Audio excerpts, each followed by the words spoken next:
Bapak Ibu dan juga keluarga Bapak Ibu dalam kondisi sehat walafiat. Bapak Ibu, untuk pertemuan pertama pelatihan kita malam ini tentang pembelajaran bermakna, insya Allah kurang lebih 1,5 jam Bapak Ibu. Kita akan coba dalam merancang pembelajaran bermakna. Untuk yang pertemuan pertama ini tentang pentingnya, ya, kita memahami pentingnya pembelajaran bermakna. Bapak Ibu, sebelum acara pemaparan materi dan juga diskusi kita mulai, kita terlebih dahulu berdoa menurut keyakinan dan agama kita masing-masing, Bapak Ibu ya. Baik, berdoa, silakan. Nuker-nuker mana Sumi? Ada apa? Amin, terima kasih. Baik, Bapak Ibu, share screen terus. Kenapa? Apa? Ya bilang Maya. Pinjam dulu, Umi mau Zoom bilang. Aku mau belajar, mau Zoom bilang. Umi pinjam HP.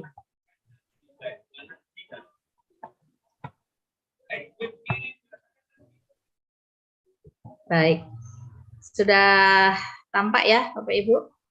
Tampil slide-nya?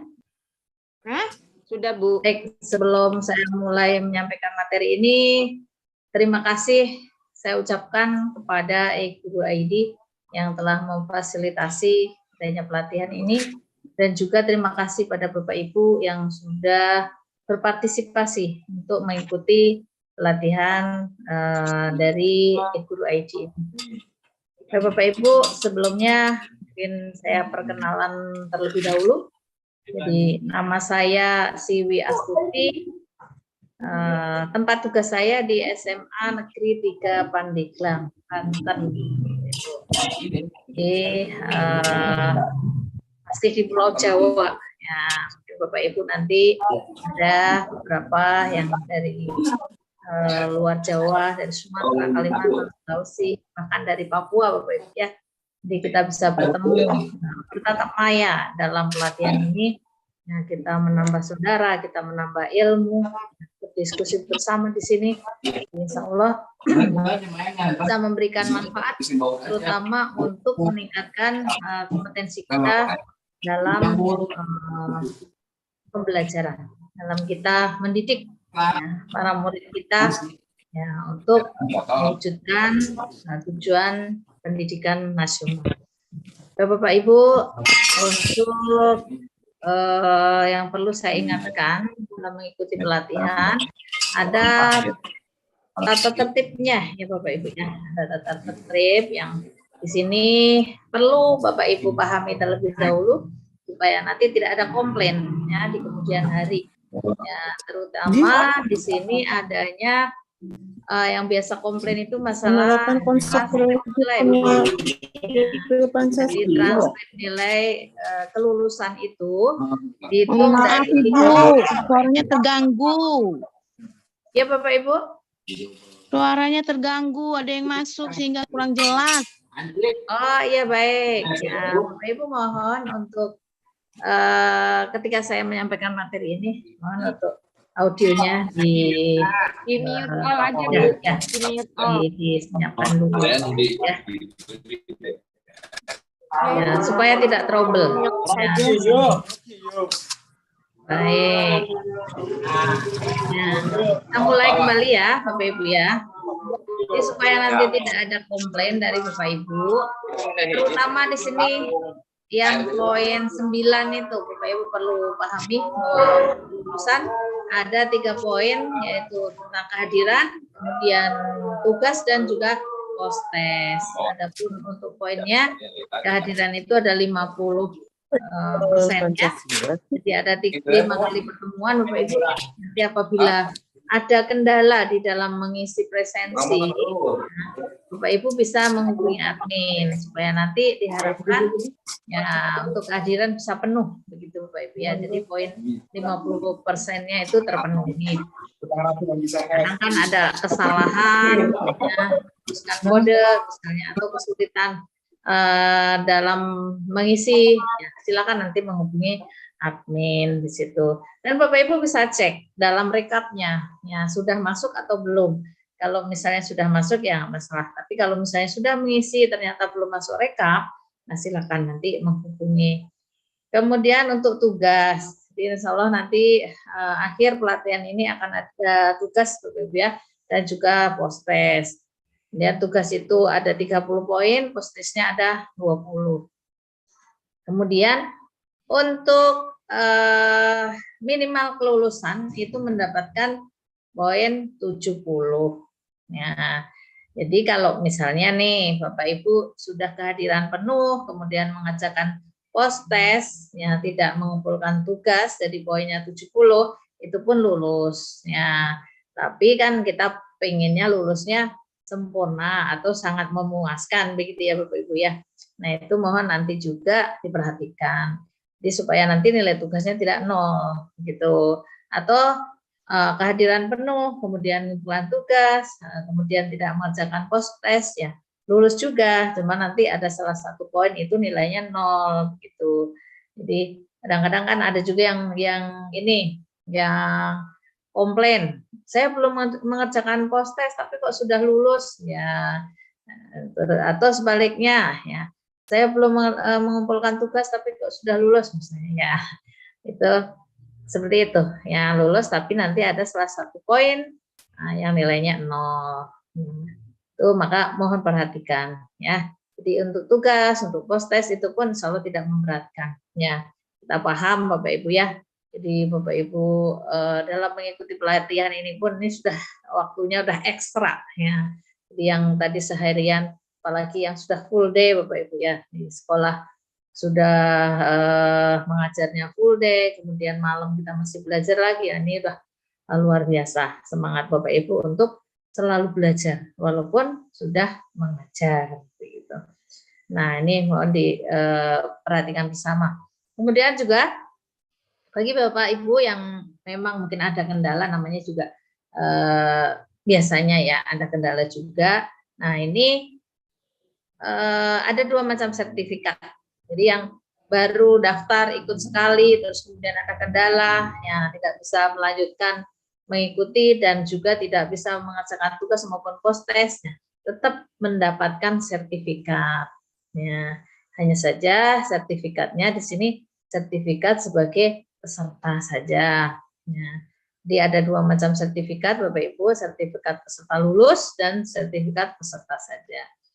Nah, ini kemudian nanti insya Allah setelah akhir pelatihan ini selain sertifikat itu juga Bapak Ibu akan mendapatkan fasilitas seperti undangan, daftar hadir dan juga laporan pengembangan diri. Nah, nanti laporan pengembangan diri Bapak Ibu tinggal mengedit ya, baik itu identitasnya maupun kalau misalnya Bapak Ibu kurang apa atau masih ada yang perlu diperbaiki ya mangga, itu hanya contoh ya Bapak Ibu ya.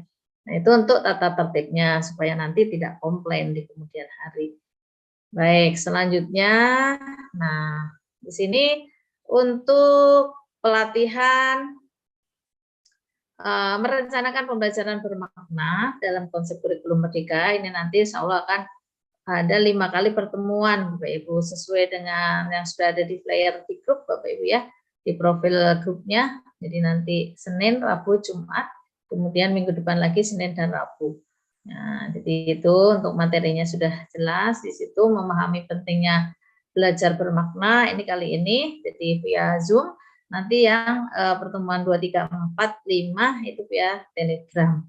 Nah, kemudian saya ingatkan bagi Bapak Ibu yang belum bergabung pada grup materi atau channel materinya, silakan nanti segera bergabung ya, karena itu untuk memudahkan Bapak Ibu dalam mendapatkan materi apabila nanti membutuhkan membuka materi supaya tidak tertumpuk dengan diskusi.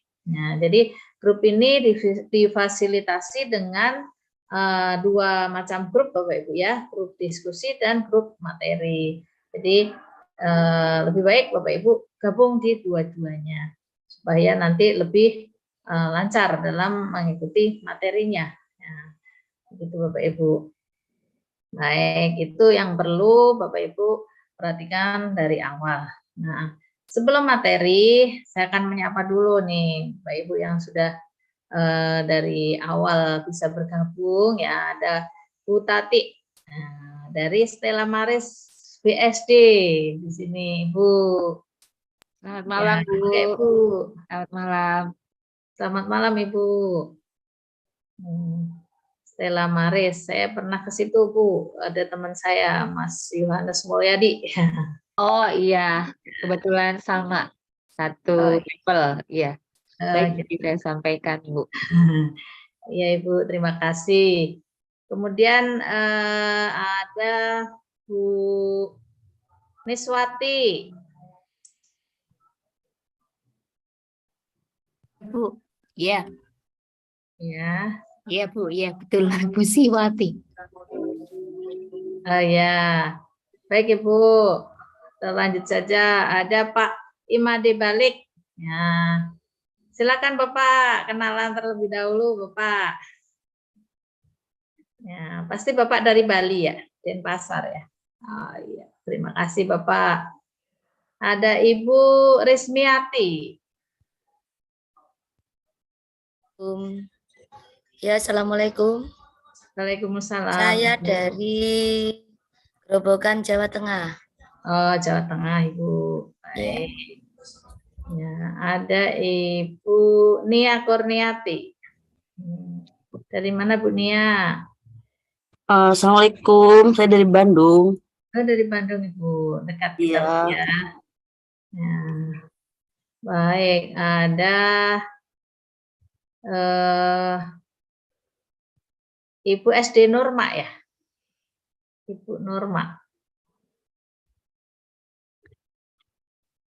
Oke, lanjut. Ada Pak Bernandus Manik.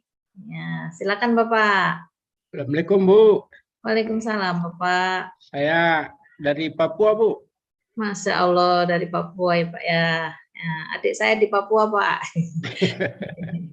Iya Tapi Pak. pengawas Bu. Iya Bapak. Mudah-mudahan nanti bisa bertemu ya Pak. Sekarang bertemu di dunia maya dulu Pak. Belajar Ya, Bu. bersama ya Pak ya. Baik. Selanjutnya ada Bapak Samsir, SPDI. Silakan Pak. Perkenalan terlebih dahulu. Dari mana Bapak? Assalamualaikum warahmatullahi wabarakatuh. Waalaikumsalam warahmatullahi. Perkenalkan saya dari Sulawesi Barat, dari Kabupaten Pasangkayung. Sulawesi Barat. Masya Allah sudah ada Terima kasih, Bu. Grobogan, Sulawesi, Papua ya. Pak ya. Ya, baik, terima kasih Bapak Samsir. Ada Ibu Bertin sampai Buntu. Nah, dari mana Ibu Bertin?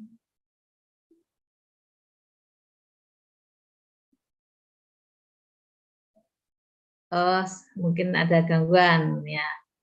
Baik. Ya. Ada Ibu Seprianti Marni.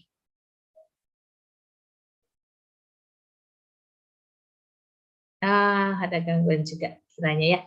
Baik Bapak Ibu, nanti kita lanjut ya ngobrol-ngobrol, perkenalan, berdiskusi via grup diskusi di Telegram ya Bapak Ibu ya. Baik, kita akan coba langsung ke materi terlebih dahulu. Nanti setelah itu Bapak Ibu bisa menyampaikan permasalahan yang perlu kita diskusikan di sini. Ya, berbagi pengalaman juga, enggak silakan. Atau ada sesuatu yang ingin kita diskusikan bersama juga silakan. Gitu ya Bapak Ibu. Baik, untuk kenalan cukup, nanti lanjut perkenalan di grup Telegram. Baik Bapak Ibu, kita akan mulai untuk slide pertama yaitu tentang belajar itu sendiri. Jadi tadi memahami pentingnya belajar bermakna. Nah, jadi di sini yang namanya belajar pasti kita sudah tahu semua ya Bapak Ibu ya, semua yang Bapak Ibu guru. Jadi sudah terbiasa dengan hal ini. Ya, proses perubahan tingkah laku yang berubah pengetahuan, sikap, dan keterampilan. Ya. Kemudian juga boleh dikatakan proses belajar bersifat individual dan kontekstual, bisa juga seperti itu. Jadi itulah belajar. Nah, nanti kita lanjutkan dengan pembelajaran itu sendiri. Ya, kalau tadi kita pahami untuk belajarnya, di sini pembelajarannya. Nah, pembelajarannya itu satu proses. Nah, proses interaksi antara anak dengan lingkungannya atau antara murid dengan lingkungannya, baik lingkungannya itu dengan sesama murid, ya, atau dengan guru, ya, atau dengan siapa saja yang ada di lingkungan belajarnya itu. Ya. Kemudian sesuatu yang dilakukan oleh peserta didik bukan dibuat oleh peserta didik. Jadi yang namanya pembelajaran ya, itu kan tadi suatu proses, berarti yang dilakukan oleh peserta didik. Nah, yang dilakukan melakukan apa? Interaksi. Nah, interaksi dengan siapa? Dengan lingkungannya. Lingkungannya itu siapa? Segala sesuatu yang ada di luar tubuh kita itu namanya lingkungan. Nah, dalam hal ini lingkungan belajar yaitu tadi seperti di awal yang saya sampaikan, ada Bapak Ibu guru, ada teman, ya, sesama murid, ya, ada nanti dengan misalnya kita membutuhkan orang tua sebagai narasumber, bisa juga nenek itulah interaksi yang terjalin dalam pembelajaran. Kemudian juga bisa dikatakan suatu upaya pendidik ya, untuk membantu peserta didik dalam melaksanakan kegiatan belajar. Itulah pembelajaran. Ya, jadi sudah kita lakukan bersama Bapak Ibu ya, sudah hari-hari rutinitas kita melakukan suatu pembelajaran ya. Kita sudah melakukan upaya untuk membantu peserta didik kita dalam melaksanakan kegiatan belajar. Itulah pembelajaran. Selanjutnya sesuai dengan judul untuk pertemuan yang kedua ini, yang pertama ini Bapak Ibu ya, tadi kita memahami belajar bermakna. Nah, seperti apa? Nah, di sini proses mengaitkan informasi atau materi baru dengan konsep-konsep yang telah ada dalam struktur kognitif. Ini mengaitkan, jadi informasi baru dikaitkan dengan yang sudah ada dalam kognitif para peserta didik, atau juga boleh dikatakan sebagai proses belajar. Jadi tidak sekedar menghafal, ya, jadi tidak sekedar menghafal konsep-konsep atau fakta-fakta belaka. Nah, namun itu tadi, ya, jadi dihubungkan, ya, dihubungkan dengan apa yang sudah ada dalam pengetahuannya peserta didik kita. Jadi tidak hanya menghafal pengertian misalnya. Nah, setiap kali kita menyampaikan misalnya pas contoh dalam pelajaran kita selalu diawali dengan pengertian, biasanya begitu ya. Nah, bagaimana pengertian ini nanti kita hubungkan dengan konsep-konsep ya, atau yang ada hubungannya langsung dengan peserta didik kita. Nah, itu seperti itu. Misalnya setiap kali kita memulai materi, misalnya kalau saya biologi, sekarang ini keanekaragaman hayati, misalnya. Jadi tidak sekedar apa itu keanekaragaman hayati, kemudian peserta didik keanekaragaman hayati adalah dihafalkan kalimatnya, nanti tidak akan bermakna itu. Nah, bagaimana supaya bermakna? Ya dihubungkan dengan misalnya coba ya, lihat muka teman kamu ya, yang sebelah kanan, sebelah kiri. Ya. Ada tidak bedanya? Ada bedanya, menunjukkan bedanya misalnya. Mengapa bisa terjadi seperti ini? Nah, nanti akan langsung masuk ke keanekaragaman tadi, Bapak Ibu. Nah, Bapak Ibu bisa mencari contoh sesuai dengan materi mapel Bapak Ibu masing-masing. Ya. Selanjutnya, ya. Nah ini agar terjadi belajar bermakna, maka guru harus selalu berusaha mengetahui dan menggali konsep-konsep yang telah dimiliki peserta didik dan membantu memadukannya secara harmonis konsep-konsep tersebut dengan pengetahuan baru yang akan diajarkan. Nah, nih makanya sekarang dalam pembelajaran kurikulum Merdeka, sebaiknya kita mengawali ketika masuk materi atau tujuan pembelajaran yang baru, ya, kita mendahulukan atau mendahului atau memulainya dengan asesmen diagnostik. Untuk apa? Untuk mengetahui konsep-konsep atau pemahaman peserta didik kita atau penguasaan awal peserta didik kita sebagai prasyarat untuk mengikuti atau untuk mempelajari materi berikutnya. Nah, ini makanya ini perlu sekali kita mengetahui peserta didik kita sudah sampai mana.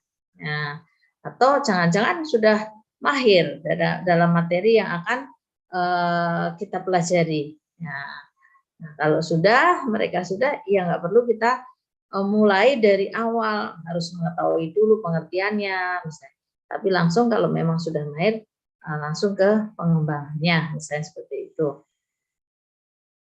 Kemudian ya di sini syarat pembelajaran bermakna. Nah, di sini untuk bahan yang dipelajari harus dihubungkan dengan struktur kognitif secara substansial. Nah, dan dengan kurang serup ya Bapak Ibu, mohon maaf. Dan dengan beraturan. Ya. Jadi di sini bahan yang akan dipelajari itu dihubungkan dengan struktur kognitif. Nah, kemudian juga substansinya beraturan.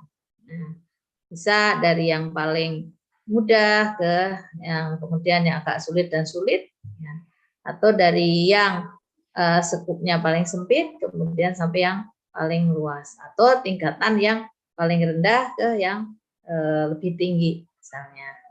Nah, itu Bapak Ibu lebih paham dengan materi mapelnya masing-masing. Ya. Kemudian siswa memiliki konsep yang sesuai dengan bahan yang akan dihubungkan. Nah, jadi supaya bermakna. Ya. Jadi peserta didik kita, ya, atau siswa atau murid, ya, istilahnya jadi ganti-ganti Bapak Ibu ya. Nah, ini memiliki konsep terlebih dahulu. Nah, jadi sudah punya modal begitu ya Bapak Ibu. Dan kita juga tidak boleh menganggap murid-murid kita itu seperti gelas kosong begitu ya Bapak Ibu ya. Jadi sudah ada yang masih sedikit, ada yang sudah setengahnya, mungkin ada yang sudah 3/4 ya. Ada yang hampir penuh misalnya. Nah, itu tergantung ya peserta didik kita kemampuannya. Tapi bukan kosong begitu, sudah ada konsep yang dimiliki dari awal. Nah, seperti tadi yang saya ceritakan untuk materi pelajaran saya tentang keanekaragaman hayati tadi itu misalnya. Nah, peserta didik sudah memiliki konsep terlebih dahulunya bahwa semua makhluk hidup selalu ada perbedaannya, misalnya seperti itu. Ya, kemudian syarat yang berikutnya, siswa harus memiliki kemauan untuk menghubungkan konsep tersebut dengan struktur kognitifnya secara substansial dan beraturan pula. Ya. Jadi selain sudah memiliki konsep, nah ini siswa juga harus mau ya punya kemauan untuk menghubungkan konsep-konsep yang sudah dimiliki. Ya. Nah ini yang perlu atau yang sangat dibutuhkan kita sebagai guru, sebagai fasilitator. Ya. Jadi kita guru sebagai fasilitator yang mengarahkan, ya, yang memotivasi peserta didik kita sehingga punya kemauan untuk menghubungkan konsep-konsep yang telah mereka miliki. Kemudian, ya,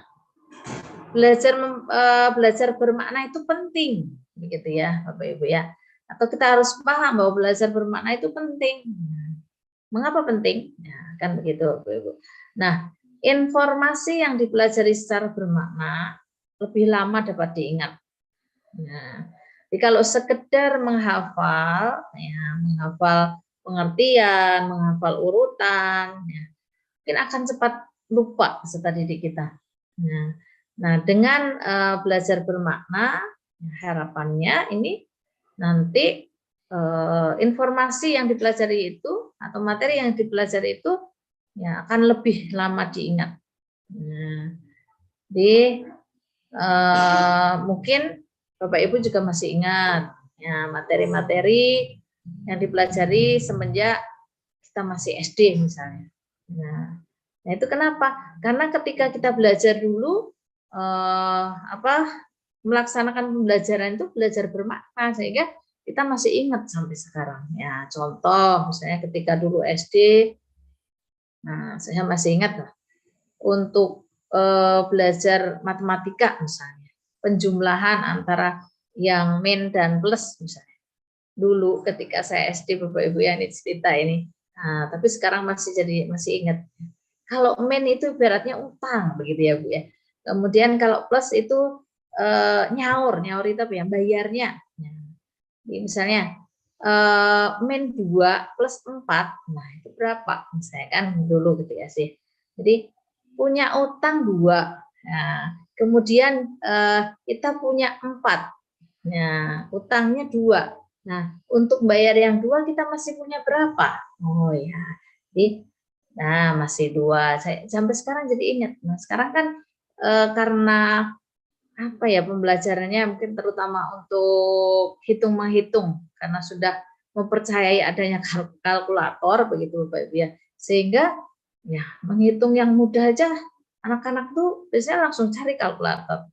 Nah, ketika kita dulu bukan kita mungkin Bapak Ibu masih ini ya, masih muda kalau saya dulu.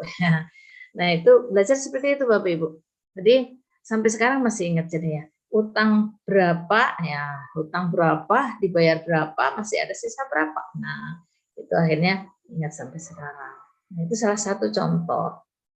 Kemudian informasi yang dipelajari secara bermakna memudahkan proses belajar berikutnya. Nah, untuk materi pelajaran yang mirip.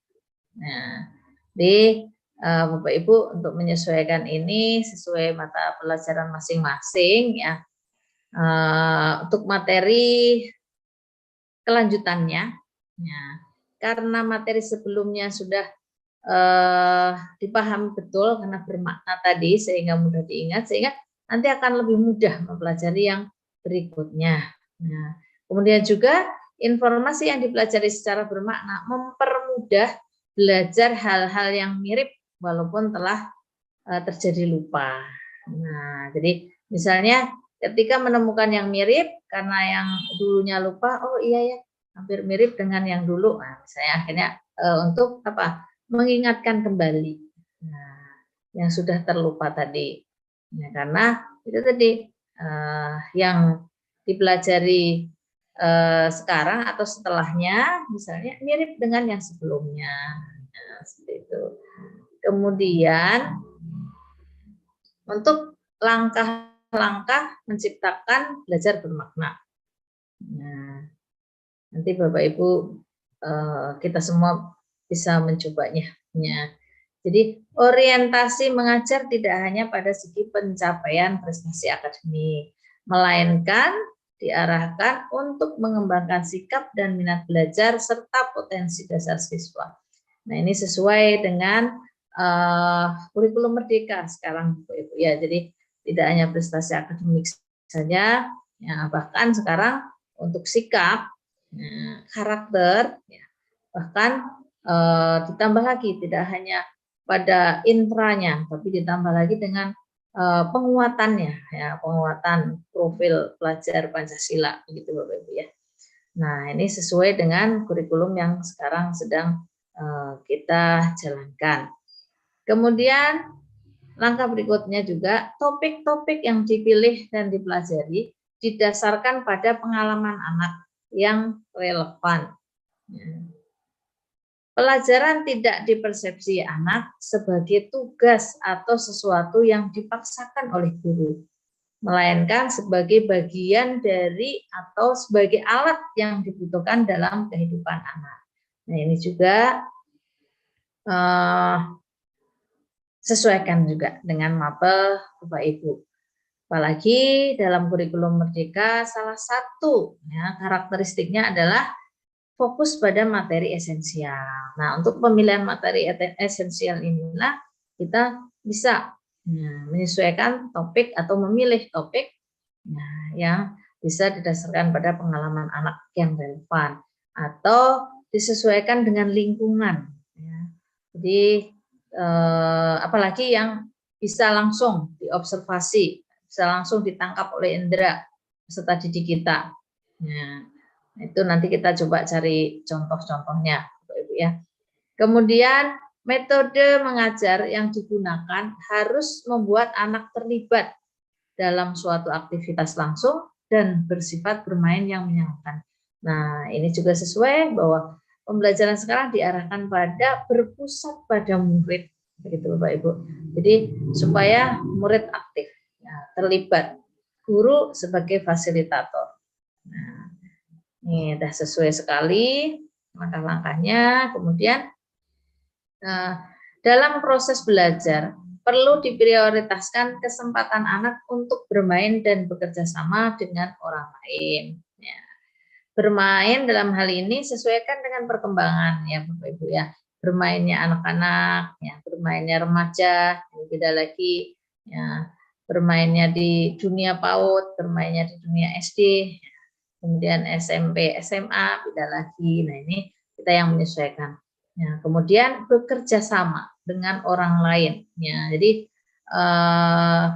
kita bina, ya, kita bimbing anak-anak kita, ya, peserta didik kita, murid-murid kita untuk bisa bekerja sama, berkolaborasi. Ya, bahkan ini kolaborasi ini salah satu keterampilan yang harus dimiliki, ya, harus dikuasai oleh peserta didik di abad 21 ini supaya nanti bisa menjawab tantangan zaman, gitu Bapak Ibu ya. Jadi harusnya, nah kita tekankan bahwa sekarang ini semuanya harus bisa kolaborasi, ya. Tidak bisa pinter, sangat pinter, cerdas, ya, misalnya punya kemampuan tinggi tapi sendirian, ya, atau tidak bisa kerjasama dengan orang lain, misalnya. Bisa menemukan sesuatu yang bermanfaat, ya, dari teknologi terapan apa saja, misalnya bisa menciptakan apa saja, tapi dimiliki sendiri, disimpan sendiri, nggak bisa bekerja sama dengan orang lain, nggak bisa berkomunikasi dengan orang lain, atau tidak bisa menyampaikan hasil, ya, apa yang sudah menjadi hasil dari tadi itu kreativitasnya misalnya, ya tidak akan bisa menghasilkan apa-apa. Ya. Bisa menciptakan sesuatu disimpan saja, ya gitu ya Bapak Ibu ya. Maka di sini dalam proses belajar ini diprioritaskan ya, selain bermain juga bekerja sama dengan orang lain. Di kolaborasinya perlu kita terus pupuk pada peserta didik kita supaya nanti juga timbul rasa gotong royong atau jiwa gotong royongnya, kemudian saling menghargai, ya, saling menghormati. Saya nanti itu tadi ya, profil pelajar Pancasilanya yang salah satunya adalah bergotong royong bisa terwujud. Kemudian bahan pelajaran yang digunakan hendaknya bahan yang konkret. Ya. Walaupun misalnya matematika dianggapnya tidak konkret misalnya. Tapi ya saya itu masih ingat tuh, misalnya dua itu mana sih? Ya, dua itu mana? Kalau dikatakan dua ini, itu bukan dua, itu jari misalnya. Atau ditulis misalnya, itu bukan dua, itu simbolnya. Misalnya seperti itu. Nah, tapi dikonkretkan dengan diberikan contoh, misalnya dua itu ya dengan kalau SD misalnya atau PAUD misalnya dengan apa mainan atau dengan buah-buahan misalnya, itu akan lebih bermakna sehingga itu tadi bisa nanti diingat, ya, jadi lama diingatnya atau tidak mudah lupa. Nah, anak sekarang kalau ditanya materi yang kemarin dia udah bilangnya apa? Jawabnya apa? Lupa lagi Bu. Nah, lupa lagi Bu. Nah, itu karena pembelajarannya tidak bermakna, hanya sekedar menghafal. Jadi menghafal pelajaran sekarang misalnya biologi. Nanti setelah biologi ada pelajaran lagi misalnya matematika, ada pelajaran lagi misalnya sejarah. Nah, yang tadi yang jam pertama udah lupa. Ya, kemudian yang kedua udah ada jam ketiganya udah lupa lagi. Nah, seperti itu karena dalam membelajarkan tadi hanya sekedar mungkin menghafal sehingga mudah sekali dilupakan. Baik. Kemudian dalam menilai hasil belajar siswa, para guru tidak hanya menekankan aspek kognitif ya dengan menggunakan tes tulis. Kemudian diharapkan di sini juga ada beberapa atau melibatkan sejumlah alat penilaian. Nah, ini sesuai dengan panduan pembelajaran dan asesmen dalam kurikulum Merdeka juga dikehendakinya seperti ini ya Bapak Ibu. Jadi untuk penilaian dari aspek kognitif atau pengetahuan, kemudian sikap dan keterampilan menjadi satu kesatuan, ya, kemudian alat ukurnya atau model-modelnya kita bisa memakai beragam, ya, tidak hanya dengan tes tulis saja, ya, bisa dengan tes ini langsung wawancara atau bisa dengan tes keterampilannya dengan rubrik, kemudian dengan checklist dan lain sebagainya ya untuk mengetahui tingkatan perkembangan peserta didik kita. Ya, kalau dulu kita hanya menggunakan tes harian, misalnya ulangan harian tertulis, kemudian nanti ada UTS tertulis lagi, kemudian akhir semester, akhir tahun tertulis lagi. Nah, sekarang untuk asesmen atau penilaiannya di baik itu formatif maupun sumatif dilangsungkan, dan untuk penilaiannya kita dibebaskan mau menggunakan apa, ya, gitu Bapak Ibu ya. Nah, kemudian langkah-langkah menciptakan belajar bermakna ini seperti tadi di awal kita sesuaikan dengan karakteristik peserta didik kita, kemudian dengan lingkungan yang ada, ya, itu akan lebih baik, ya, itu akan lebih bermakna dan peserta didik juga akan lebih paham dan nanti akan lebih lama mengingatnya. Ya, misalnya sekarang ini saya akan mengajar di SMA Negeri 3 Pandeglang. Ini adanya di Banten, adanya di pinggiran Selat Sunda, saya Bapak Ibu ya. Jadi sekolah saya itu ada di pinggir pantai, Bapak Ibu. Nah, di sini untuk sekarang materi saya keanekaragaman hayati, misalnya. Ya, kemudian nanti pada usaha pelestarian sumber daya alam hayatinya misalnya.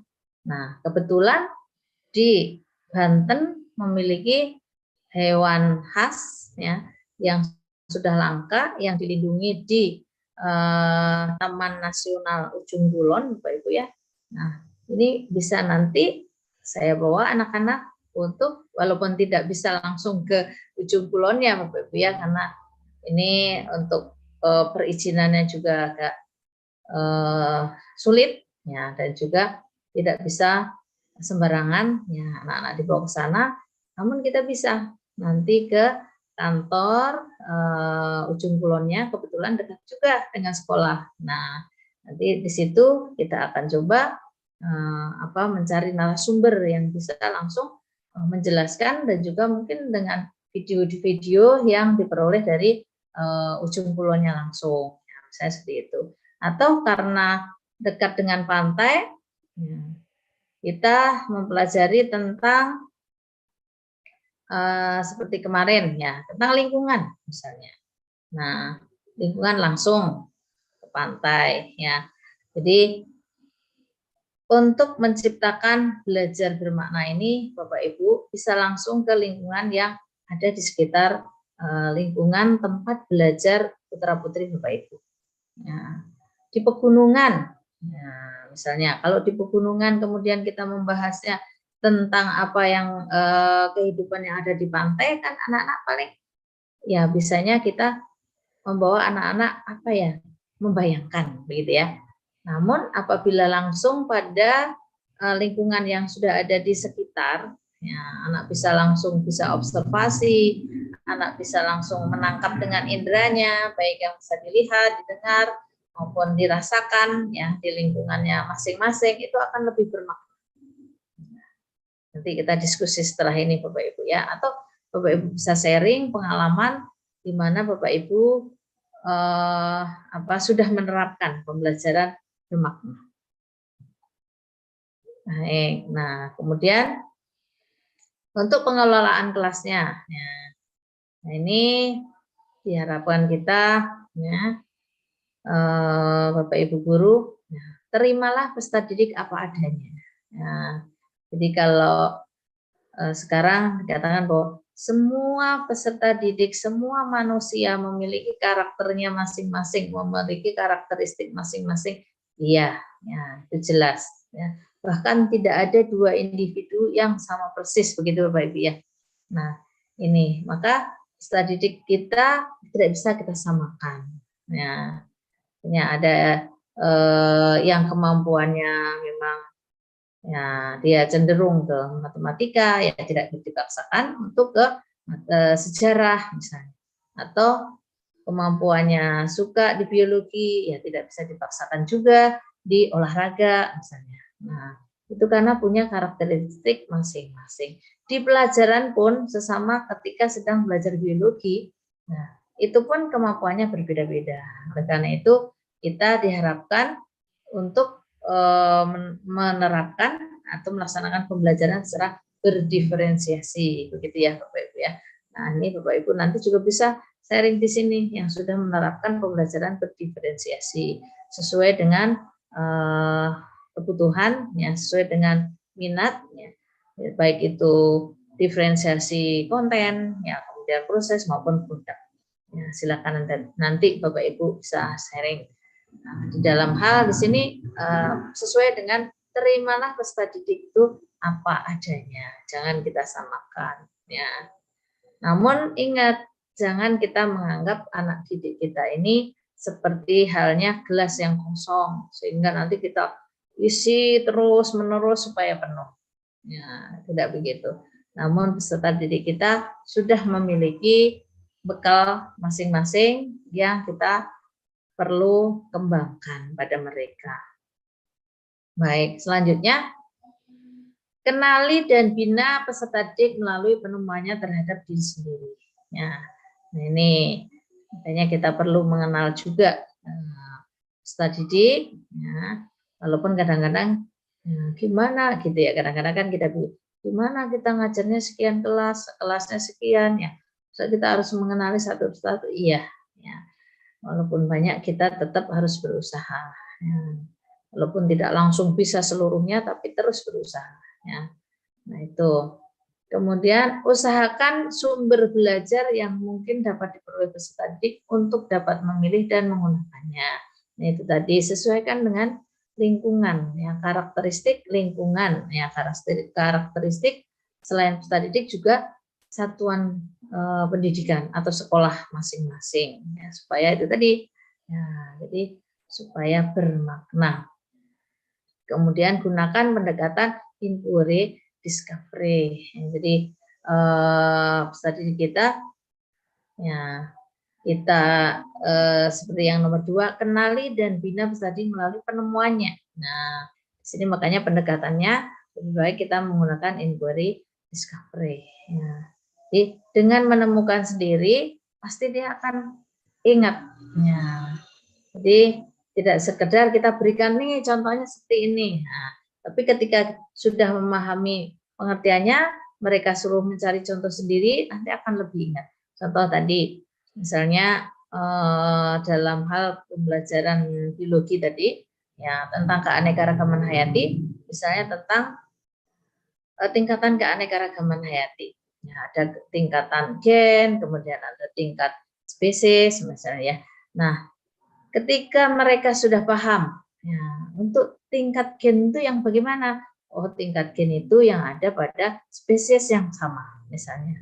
Nah, mereka kita suruh observasi di lingkungan sekolah kita, ya, dengan bekal tadi sudah paham itu, silahkan cari. Ya, ternyata mereka bisa, ya, ketika melihat kucing, nah, mereka foto kucingnya, yang satu kucingnya belang-belang, yang satu warna hitam, ya. Ternyata mereka juga akhirnya paham, ya, karena dengan menemukan, oh, contohnya ada di hewan misalnya, dan juga mereka dokumentasikan sendiri, kemudian mereka merasa senang dengan menemukan itu, makanya insya Allah nanti tidak akan lupa. Ya. Atau misalnya ada juga, karena sekolah saya itu ya ada kucing banyak Bapak Ibu ya, terus kemudian ada burung juga banyak karena belakang ada perumahan guru ya. Kemudian tanaman-tanamannya banyak, jadi peserta didik bisa mencari contoh ya. Dengan bekal tadi kuncinya apa untuk keanekaragaman gen. Mereka sudah paham bahwa keanekaragaman gen ada pada spesies yang sama, makanya mereka mencari spesies sama tapi ada perbedaannya, itu keanekaragaman gen. Kemudian setelah belajar keanekaragaman gen, tingkatan berikutnya tingkatan keanekaragaman spesies misalnya. Nah, mereka juga bisa mencari, ternyata di sekolah saya banyak Bu ya, ada pinang, ada kelapa, nah, kemudian bermacam-macam tanam-tanaman yang masih dalam satu famili misalnya. Ada jahe, ada lengkuas, ada hunji misalnya, dan kunyit ya, masuk pada kelas temu-temuan ya, atau bukan polong-polongan, temu-temuan empon-empon ya, empon-empon. Nah, itu tapi spesiesnya beda. Jadi mereka akhirnya alhamdulillah bisa paham. Ya. Itu salah satu contoh saja. Nanti Bapak Ibu bisa mengembangkan sendiri sesuai dengan mapelnya masing-masing. Kemudian tekankan pentingnya pendekatan diri sendiri dan biarkan peserta didik mengambil tanggung jawab sendiri untuk memenuhi tujuan pembelajaran. Ya. Jadi di awal pembelajaran pasti kita menyampaikan tujuannya ya Bapak Ibu ya. Bahkan sekarang ini peserta didik juga diajak untuk menentukan tujuan pembelajaran yang akan dicapai. Ya. Kalau saya paling tidak gini, karena sudah ada buku panduannya, ya. Kemudian peserta didik diajak melihat di situ tujuannya apa saja, ada tidak ya ini yang perlu kita tambahkan, atau ada yang perlu kita delete misalnya, atau perlu kita kembangkan. Nah, itu bisa seperti itu. Jadi supaya mereka kalau sudah menentukan tujuannya masing-masing atau tujuannya secara bersama ketika belajar, nanti akan bertanggung jawab untuk mencapai tujuannya. Jadi kira-kira seperti itu Bapak Ibu. Jadi untuk materi pada pertemuan kali ini tentang memahami pentingnya pembelajaran bermakna, sampai itu nanti selanjutnya kita akan diskusi ya Bapak Ibu sampai kurang lebih jam 9 malam lah ya, tidak usah terlalu malam ya Bapak Ibu ya, supaya nanti Bapak Ibu bisa beristirahat. Adapun misalnya tidak cukup, ada yang perlu menyampaikan lagi, misalnya boleh nanti di grup diskusi via Telegram gitu Bapak Ibu. Baik, akan saya stop dulu, saya share screen-nya, kemudian Bapak Ibu bisa menyampaikan permasalahan yang bisa kita diskusikan sendiri di sini. Namun sebelumnya saya akan coba buka dulu chat Bapak Ibu ya, barangkali ada yang sudah nanya di sini. Ya. Ya.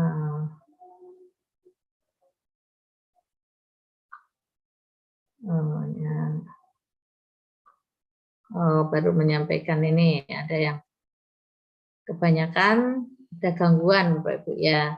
Ya, kami maklum, ya, kami maklum Bapak Ibu bahwa memang sedang musimnya, musim hujan, kemudian cuaca ya kurang bersahabat untuk kita masuk Zoom ya. Tidak apa, nanti ada ininya, ada rekamannya Bapak Ibu nanti akan disampaikan ya linknya oleh admin. Ya, jadi ada rekamannya nanti Bapak Ibu bisa menyimak di situ untuk Bapak Ibu yang tidak berkesempatan bisa masuk ke Zoom. Ya. Baik Bapak Ibu, akan saya lihat ada tidak yang sudah raise hand. Ya, disilakan ya Bapak Ibu untuk menyampaikan permasalahan. Ya, yang di chat tidak ada yang bertanya, hanya pemberitahuan. Ya, silakan Bapak Ibu. Sesi untuk diskusi. Ya.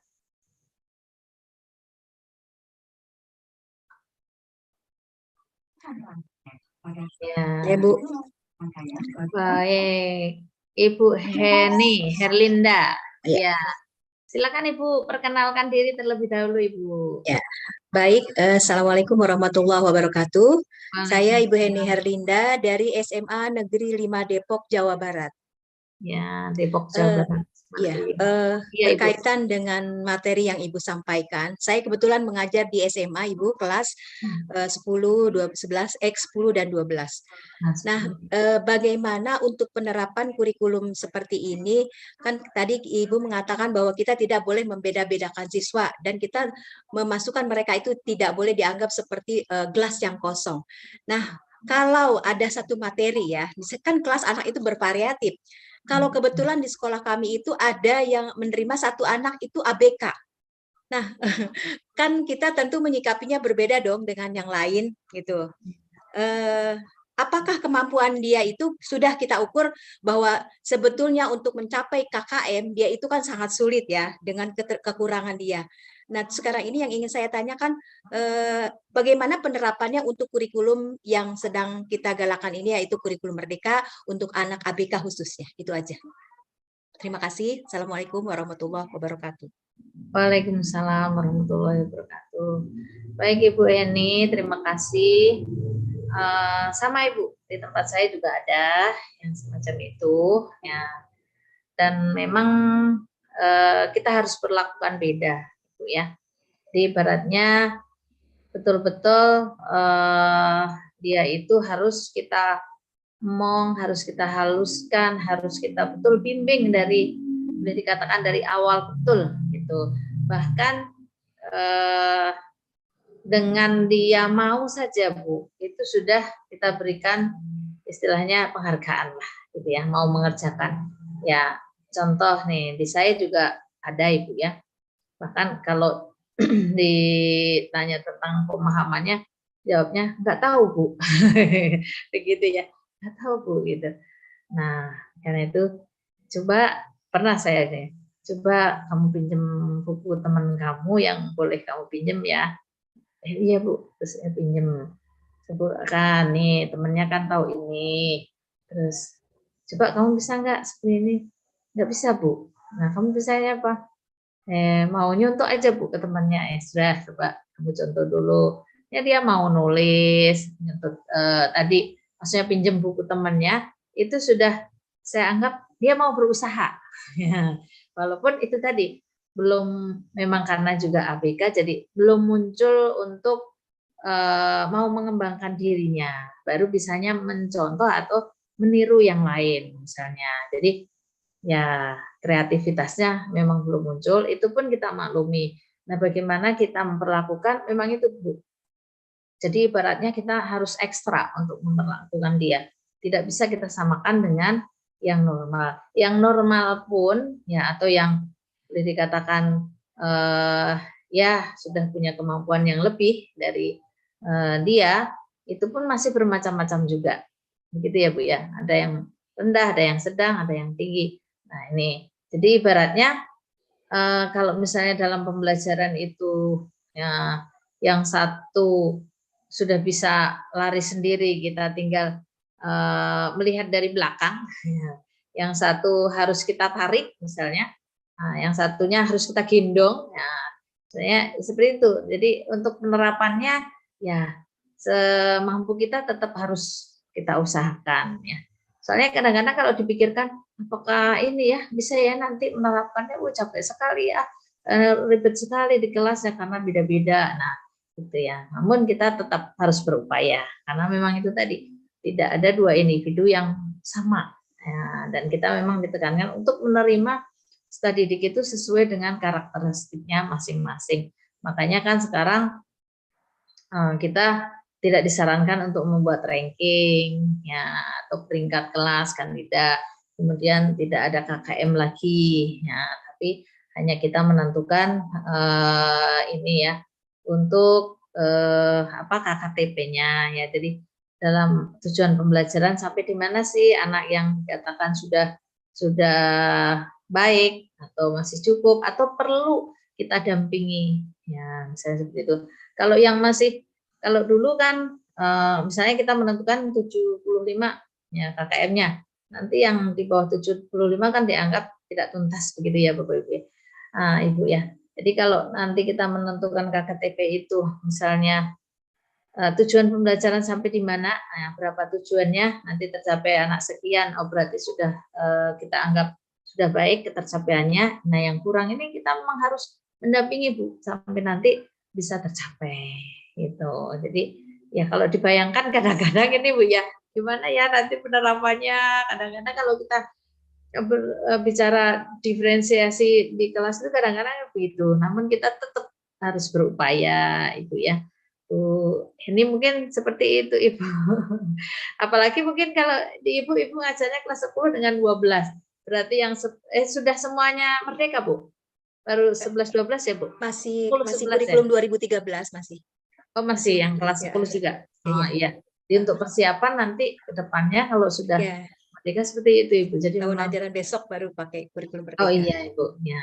Jadi memang seperti itu adanya, jadi karakteristik peserta didik harus kita terima apa adanya, dan kalau sekolah kita menerima yang berkebutuhan khusus atau bahkan memang sudah termasuk sekolah inklusi ya Bu, nah itu memang harus tetap ya harus dibimbing sesuai dengan kemampuannya, walaupun tidak bisa disamakan, kita harus mencapai tujuan yang sama dengan yang lain itu memang tidak bisa gitu.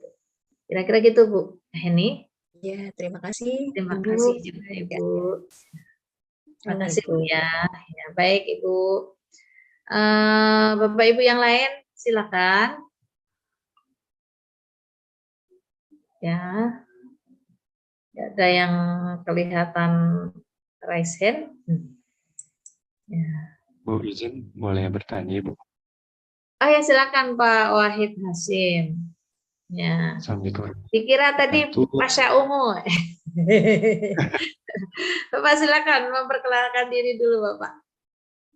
Kenalkan Bapak-bapak, Ibu-ibu, nama saya Wahid Hasim. Saya berasal dari Kalimantan, tepatnya di Banjarmasin. Kebetulan saya sebenarnya bukan guru ya Bu, cuman saat ini saya menempuh pendidikan di PPG Prajabatan, yang mana saya pengen mendalami lagi nih profesi guru karena saya udah lama sejak lulus kuliah 2012 sampai tahun 2022, sekitar 4 tahun ya Bu nganggur, nggak ada ngajar, cuman bekerja di perusahaan yang lain. Cuman karena mengikuti perkuliahan PPG Prajabatan, jadi saya pengen mendalami lagi ilmu tentang kependidikan ini. Nah kebetulan Ibu, untuk pembelajaran bermakna ini merupakan guru yang bakal menjadi guru mata pelajaran biologi di SMA, jadi sama ya Bu ya. Nah, pembelajaran bermakna ini kan Bu, tentu yang saya dengar tadi adalah siswa itu nantinya bakalan bisa mengingat selalu apa yang kita sampaikan. Nah, yang jadi permasalahan adalah ketika kita merasa, wah ini saya sudah mengajarkan secara bermakna nih. Contohnya misalkan dalam mata pelajaran biologi seperti topik biologi, inovasi teknologi biologi atau bioteknologi, kan saya pengennya tuh ngasih produk tapai ya Bu ya, tapai terus kita cicipin ke anak-anaknya, kok rasanya kayak gini nih manis, terus kok bisa jadi manis yang awalnya jadi dari ubi atau dari beras ketan, kok menjadi manis ya. Nah gitu. Jadi kan kayak ada ini ya Bu, ada permasalahan di dalam produk bioteknologi tersebut. Nah di sana saya merasa itu sudah bermakna itu. Nah, sedangkan di siswa kan kita masih belum tahu ya, Bu. Nah, kira-kira indikator pembelajaran yang bermakna itu terhadap siswa itu seperti apa ya, Bu? Karena saya merasa, wah ini kayaknya sudah oke nih. Cuman dari siswanya saya belum tahu nih, apakah benar-benar bermakna atau tidak. Seperti itu, Bu. Terima kasih, bisa dipahami ya, Bu ya, pertanyaan saya. Ya, insya Allah bisa, Pak. Baik, Pak Wahid Hasim. Ya, untuk pembelajaran sekarang ini selain kita memberikan penilaian, kita ada refleksi, Bapak ya. Nah, mungkin dari refleksi ini kita bisa mengetahui nanti. Ya, tadi kita tanya dari hasil belajarnya itu, ya, misalnya tadi Bapak buat tape, ya, kemudian tadi bermaknanya dari tadi beras ketan yang tadinya kalau misalnya suruh ngunyah beras ketan nih rasanya apa ya sebelum dibuat, kemudian setelah jadi tape, nah kok jadi manis, nah baru nanti masuk ke prosesnya ya. Nah kemudian setelah selesai refleksikan Pak, direfleksi, ditanya apakah dari proses tadi anak nanti sudah tahu ya, dari tidak manis jadi manisnya misalnya. Jadi tidak, untuk mengetahui hasilnya tidak hanya dengan tes tapi dari refleksi ya, Bapak ngobrol dengan siswa, nanti akan diketahui dari siswa tadi sudah ada yang masuk belum nih ya, dari pembelajaran ini yang terekam oleh siswa itu yang nempel ya, nempel di benak siswa itu ada enggak, atau sekedar jadi seperti tukang tape saja gitu ya. Jadi ketika saya juga kemarin di teknologi saya bilang kamu harus beda ya dengan tukang tape ya, kamu harus beda dengan tukang donat, kan ada yang bikin donat. Kalau tukang donat atau misalnya tukang tape, ketika bikin tape dia nggak mikir ya, hanya menyiapkan bahannya, kemudian setelah bahan terkumpul atau tersedia, kemudian nanti diproses, kemudian menunggu hasil jadi. Nah, itu tukang tape, tapi kamu bukan tukang tape. Nah, mana prosesnya nih? Bioteknologinya di mana? Nah, kayak gitu supaya kamu beda. Kamu belajar bioteknologi dari cara pembuatan tape. Nah, kerjanya bionya di mana? Proses bioteknologinya di mana? Nah, itu yang saya tekankan kemarin juga seperti itu, Pak. Jadi yang bikin donat juga begitu. Kamu jangan sama dengan tukang donat. Tukang donat mah nggak mikir, gitu ya. Nggak mikir. Yang penting ada tersedia bahan donat, kemudian diproses, kemudian jadi donat. Nah, kamu harus mikir ketika kamu menambahkan, ya, misalnya ragi. Nah, ragi ini apa sih? Nah, kemudian nanti prosesnya di situ. Misalnya gitu. Kemarin saya penekanannya begitu, Pak. Dan kemarin saya nambahkan lagi untuk bermaknanya untuk menggunakan potensi lokal, Pak. Ya, jadi kalau biasanya orang membuat donat itu kan biasanya dengan tepung terigu ya, Pak ya, tepung terigu. Sedangkan tepung terigu ini sebetulnya kan bukan hasil produk Indonesia, Pak, sebetulnya ya, karena gandum ini kan nggak cocok ditanam di Indonesia. Kabarnya seperti itu. Jadi gandum ini kemungkinan besar adalah impor. Ya, apalagi di daerah saya di sini yang dekat pantai tidak ada nemukan orang menanam gandum gitu ya. Karena itu coba kamu berinovasi, mencoba menggunakan bahan yang bisa kalian temukan di lingkungan kalian yang bahan dasarnya ada. Mereka nyoba menggunakan ubi ungu, Pak. Ubi ungu.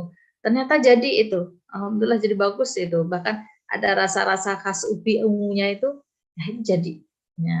Kemudian tape juga begitu. Ya, coba kamu berinovasi. Ya, kalau bikin tape dari singkong itu udah biasa kata saya gitu ya. Tapi dari ini udah bisa. Coba kamu berinovasi menggunakan bahan yang ada di sekeliling kalian yang selain itu supaya beda, yang tidak biasa. Akhirnya ada yang nyoba tape sukun, ada. Kemudian ada yang nyoba lagi tape pisang, Pak. Pisang kepok itu jadi juga, alhamdulillah. Jadi itu supaya mereka juga kalau mengerjakan sendiri, kemudian memilih bahan sendiri, ya, itu akan ingat, oh ya dulu pernah nyoba bikin tape apa, proses pilot teknologinya di mana, misalnya gitu. Itu harapannya bermakna bagi mereka, gitu Pak ya. Jadi kira-kira gitu. Pak. Bisa dimengerti ya Pak ya? Bisa tapi Bapak boleh nambahkan juga. Ya. Bisa dimengerti Bu. Jadi kayak semacam ada pertanyaan pemantik juga ya Bu ya. Dan Ya, nanti kita di bisa awal. permasalahan-permasalahan di kehidupan sehari-hari seperti itu. Ya. Baik, saya paham Bu. Terima kasih Bu ya atas jawabannya. Ya, sama-sama Pak Wahid Hasim. Ya. Bapak Ibu yang lain silakan.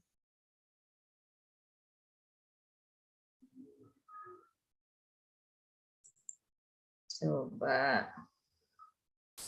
Tidak ada yang raise hand. Ya, Bu. Ya, baik Bapak Fernandes Manik. Ya. Bapak silakan Pak.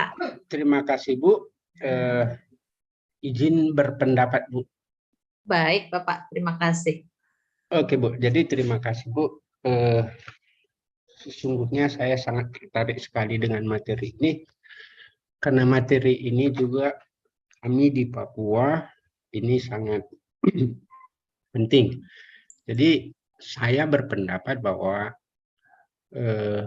pembelajaran bermakna itu adalah pembelajaran di mana murid, siswa dapat menggunakan konsep-konsep yang dia pelajari di dalam hidupnya.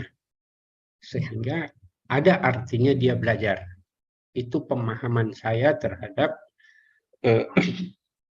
pembelajaran bermakna ini. Dan ini sebagai pengawas, saya selalu menekankan di sekolah, kita tidak perlu mengejar target kurikulum. Tapi bagaimana ilmu yang kita berikan ke anak itu adalah bisa digunakan di dalam kehidupannya. Kemudian izin juga berpendapat Bu tentang pertanyaan Ibu Heni tadi, bagaimana dengan siswa yang ABK yang sulit kita untuk mencapai target KKM. Nah, di sini saya melihat bahwa untuk siswa yang ABK ini mungkin si guru memberikan pembelajaran itu secara umum tanpa melihat potensi dari masing-masing siswa. Sehingga sekarang ini kan lebih berkembang lagi Bu tentang pembelajaran berdiferensiasi. Iya. Anak bisa saja ketika kita omongkan dia tidak mengerti.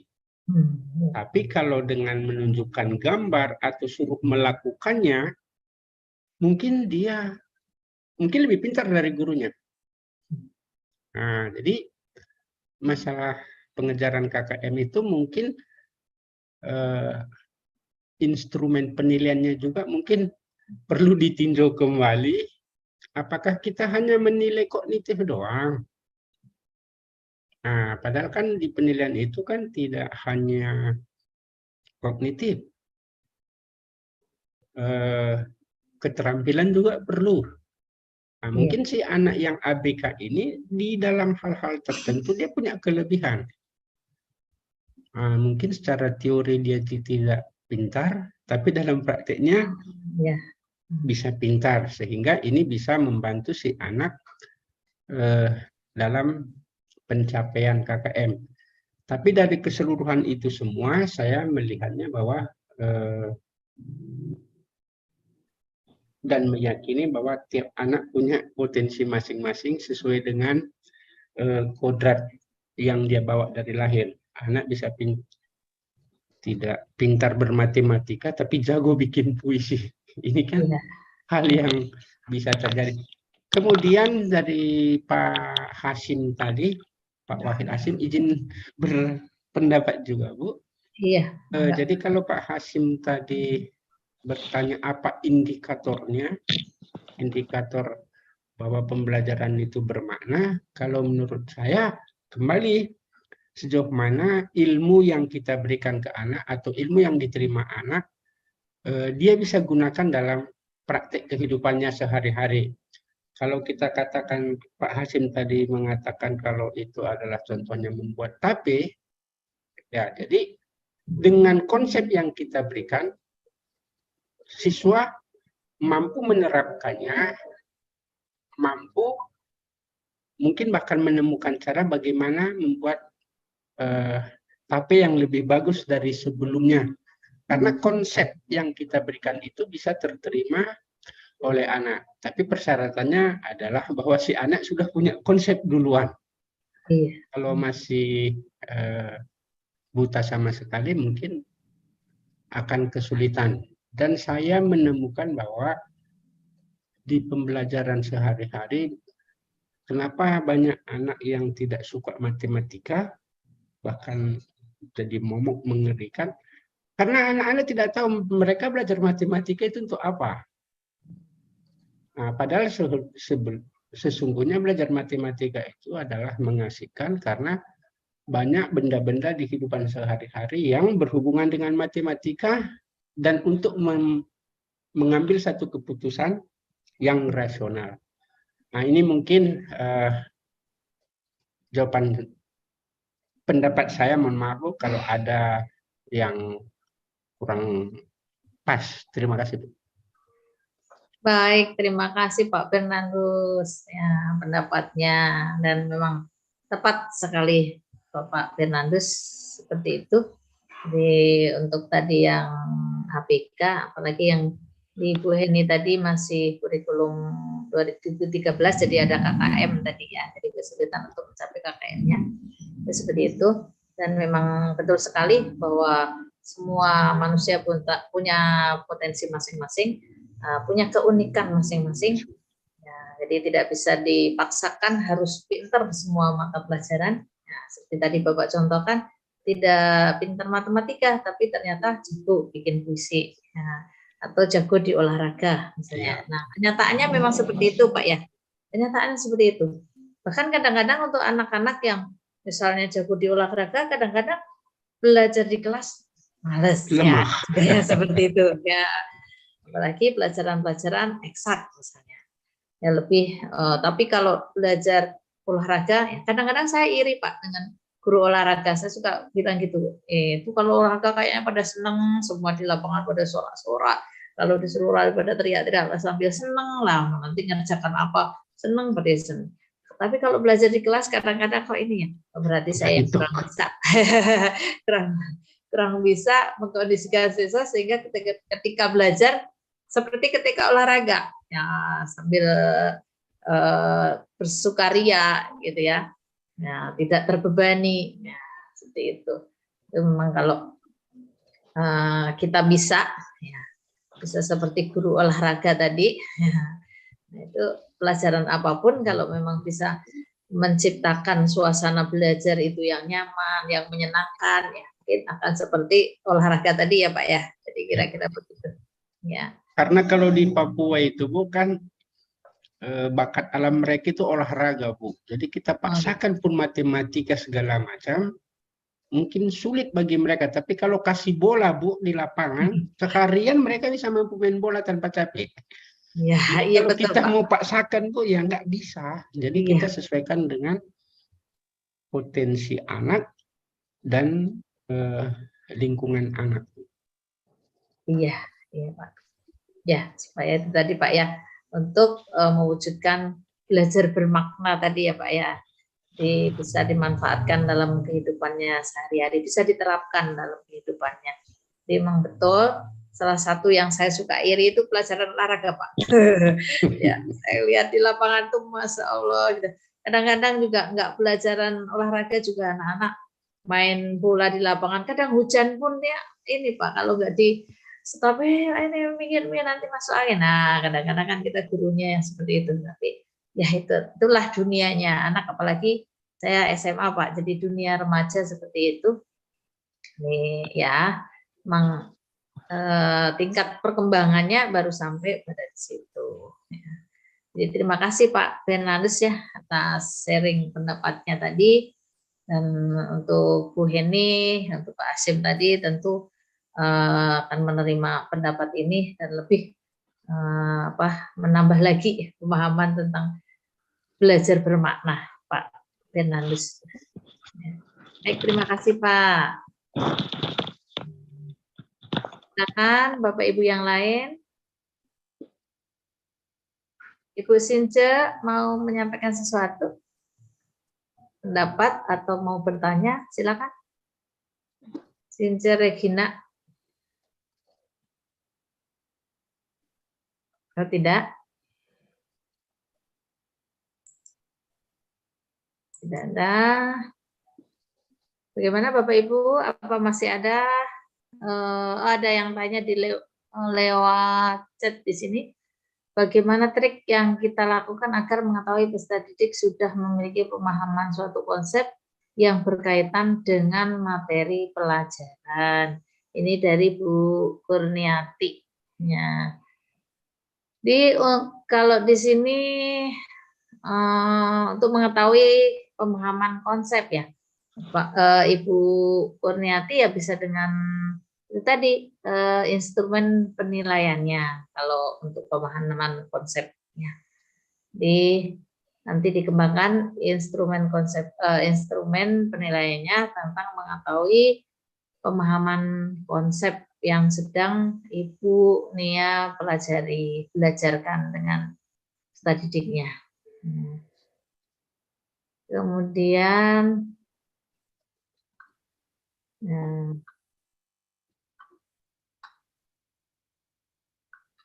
udah nggak ada lagi. Jadi pertanyaan Bu Nia ini hampir mirip dengan Pak Asim tadi. Ya, Pak Asim tadi sudah merasa sebetulnya Pak gurunya sudah merasa ini memberikan pembelajaran bermakna, tapi apakah siswanya atau muridnya sudah paham apa belum ya, atau sudah merasa bermakna atau sudah mendapatkan makna atau belum, mungkin gitu ya. Nah, tadi Pak Fernandes sudah menambahkan tadi, nah sudah bisa diterapkan di kehidupannya atau belum ya. Kalau untuk mungkin ke prakteknya, tapi kalau untuk pemahaman konsep bisa dengan tes ya Ibu Nia. Kalau pemahaman konsep ya mungkin itu Bu Nia ya. Chat sudah tidak ada lagi. Kemudian yang melalui Zoom juga sudah tidak ada yang terlihat raise hand. Kemudian melihat waktu juga di sini hampir ya limit sampai ke jam 9 waktu Indonesia bagian barat. Ya. Nah, ini tinggal semenit lagi. Kalau sekiranya Bapak Ibu tidak ada permasalahan yang akan disampaikan di sini, mungkin bisa kita sudahi untuk pertemuan pertama melalui Zoom ini. Insya Allah nanti pertemuan berikutnya, pertemuan 2, 3, 4, 5 kita melalui Telegram. Nah, saya ingatkan kembali bagi Bapak Ibu yang belum bergabung di grup materi, ya silakan nanti bergabung. Ya, Bapak Ibu bisa lihat link untuk grup materinya. Jadi nanti disilakan bergabung supaya nanti lebih mudah untuk mendapatkan materi-materi. Nah, baik Bapak Ibu, sudah jam 9 malam, jam 21 Indonesia Barat. Nah, mohon maaf bila banyak kurangnya dalam saya menyampaikan materi ini. Terima kasih saya ucapkan kembali kepada Bapak Ibu yang sudah berpartisipasi dan sudah bisa bergabung dalam Zoom ini, dan juga Bapak Ibu yang menyaksikan nanti di live streaming YouTube-nya ya, maupun di rekaman YouTube-nya nanti. Terima kasih, mudah-mudahan apa yang sudah kita diskusikan malam hari ini, ya, pertemuan pertama ini bisa bermanfaat, terutama bisa meningkatkan kemampuan kita di dalam tugas-tugas kita mendidik murid-murid kita. Oke, Bapak Ibu, terima kasih. Ya, mohon maaf atas segala kekurangan. Ya. Assalamualaikum warahmatullahi wabarakatuh. Waalaikumsalam. Terima kasih Bu. Selamat malam. Waalaikumsalam warahmatullahi Terima kasih banyak Ibu. Sama-sama Ibu. Terima kasih Ibu. Selamat Pamit ya. istirahat. Baik. Assalamualaikum. Ya Bu. Ibu Hemi. Bu, terima kasih. Ya, selamat istirahat Bu. Ya. Bu Tati. Ya, nanti saya sampaikan. Iya, Salam iya. dari Pak Yo katanya Bu. Iya, terima kasih. Sudah disampaikan, iya. Oh, Baik, iya. terima kasih Bu. Sampai ketemu lagi. Oh, ya nanti Please ya. Ya Ibu, monggo.